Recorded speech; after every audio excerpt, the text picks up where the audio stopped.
visitors. Today we are celebrating the 8th of March, International Women's Day.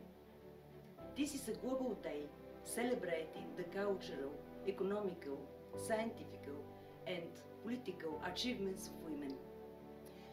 The main topic of our discussion is the power of women in 21st century. Very interesting, provocative and hot topic not only for today. We will discuss with 5 women ambassadors from 5 continents, 5 topics, and we will present you 5 points of view, similar or different. Let's see.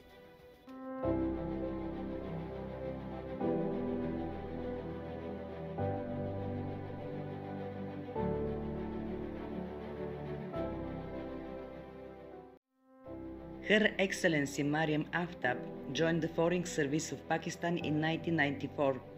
Before coming to Sofia, she served as Deputy Head of Mission of the Embassy of Pakistan in Berlin.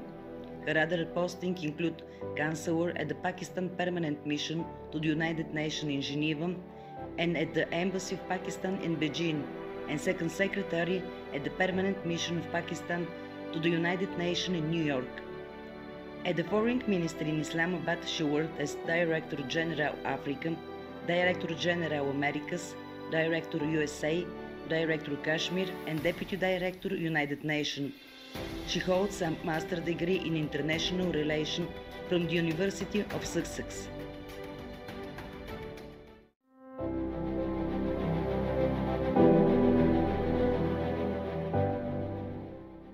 Message to young women is believe in yourselves, because if you can dream it, you can do it. Thank you.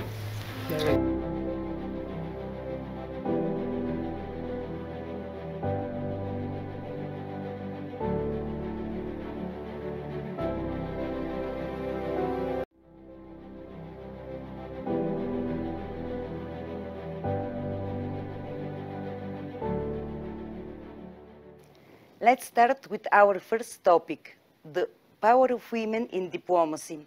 Your Excellencies, as women ambassadors, could you share with us your profession, your professional duties, challenges and perspectives? And let's speak a little bit more regarding the cultural diplomacy in 21st century.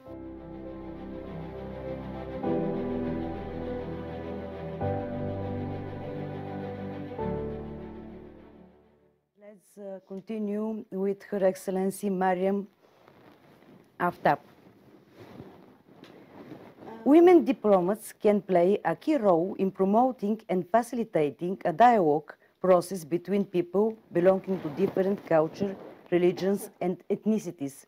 It's your words, Your Excellency. Could you tell us more?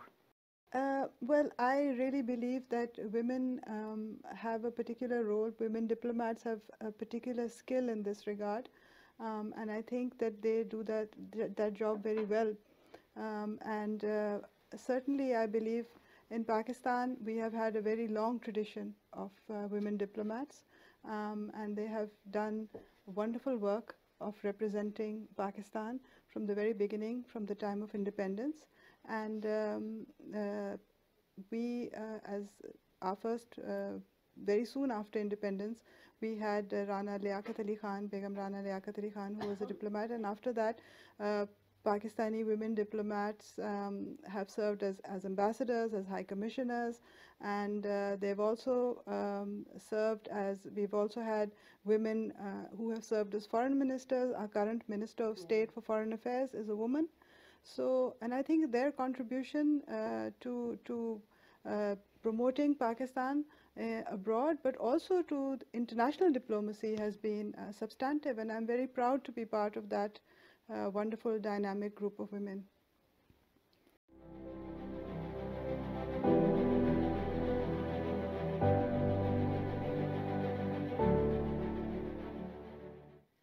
Our second topic is the power of women in politics.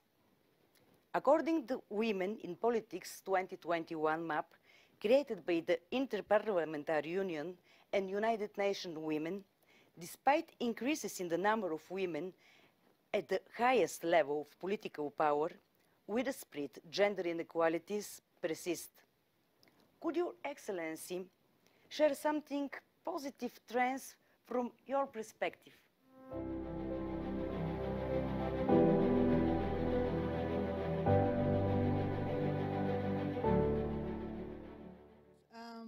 Pakistan has some achievements with regard to women in politics, which we are very proud of. Ever since independence, as part of our independence struggle, Mohtarma Fatma Jinnah, who was the sister of the father of our nation, the founding father, Quaid-e-Azam Muhammad Ali Jinnah, she played a very active role in the independence movement and subsequently in politics. And then, of course, we have the singular honor to have the first Muslim women Prime Minister, Mohtarma Benazir Bhutto. After that, there have been a number of women in politics. Even if you look at our current cabinet, our Minister for Climate Change, our Minister for Information, our Minister of State for Foreign Affairs, they're all women. We have a very strong women's parliamentary caucus, which is very active, and they have done a lot of progressive legislation to do with women's rights in Parliament, so we, it's very heartening to see, and we have more young women politicians coming up in all the political parties across the political spectrum. So it's very heartening to see that women are very active in politics. Of course, there are many challenges, and there are many things that we have to overcome. But I think that the trend is very positive, and I'm very proud of that.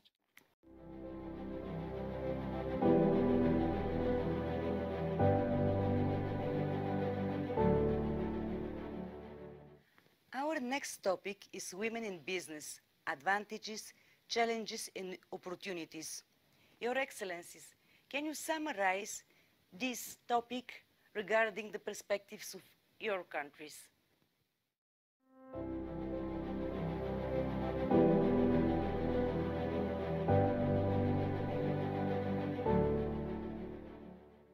Your Excellency, could you summarize this topic regarding the perspective from Pakistan?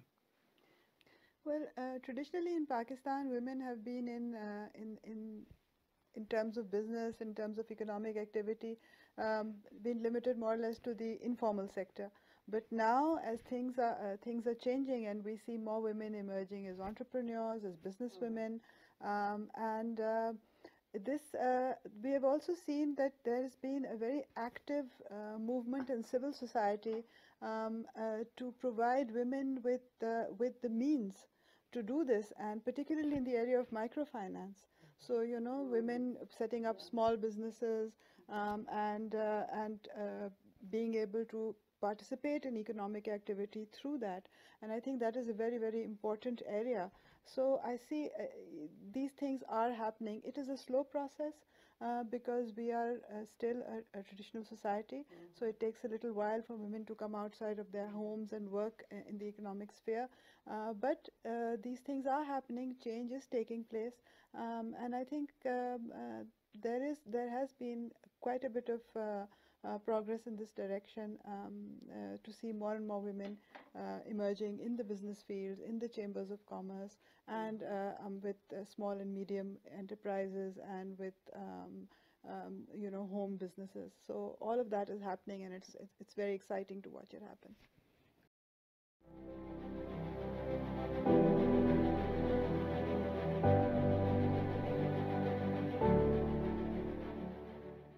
Our next topic is the power of women in science.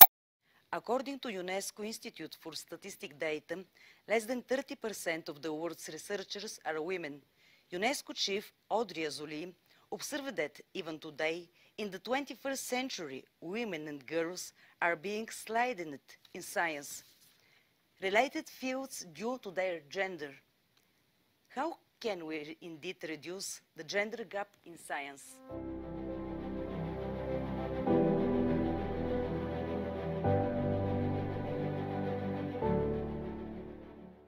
Let's continue with the inclusion of women in STEM, science, technology, engineering and mathematics in Pakistan.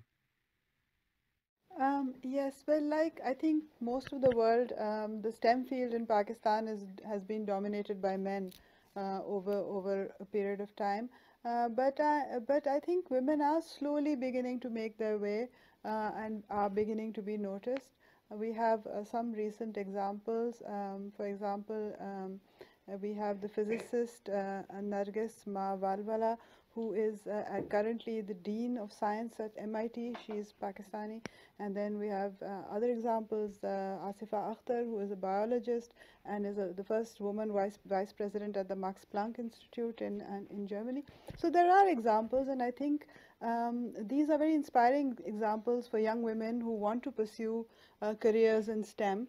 But I think we still have a way to go, and I think there has to be more of an effort from the government, from our educational institutions, to encourage women, particularly young women, that this is a field which they can excel in.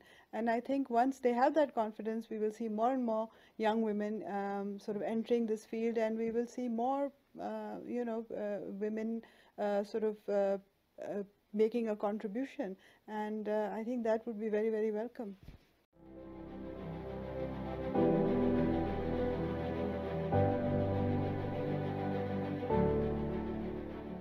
And our last topic is the power of women in sport.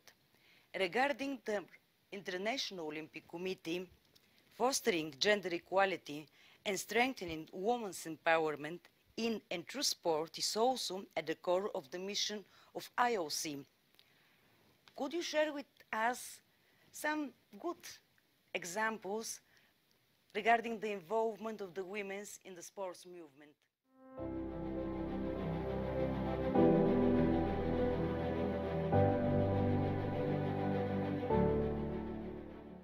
And talking about climbing, Pakistan is the other brilliant example of the women inclusiveness in the sports movement. Please, Your Excellency.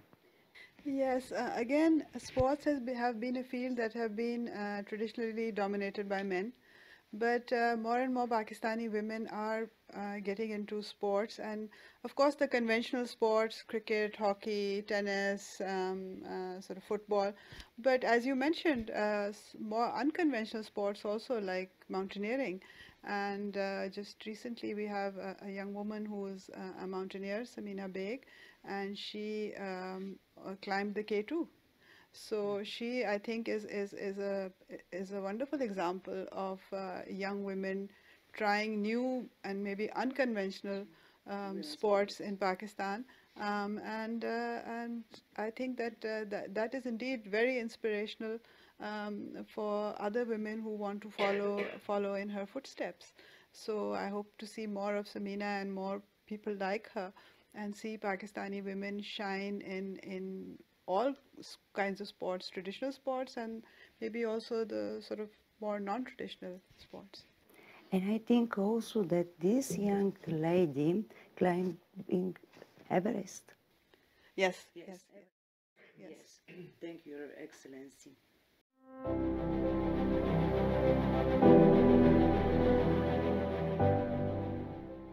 Message to young women is believe in yourselves, because if you can dream it, you can do it. Thank you.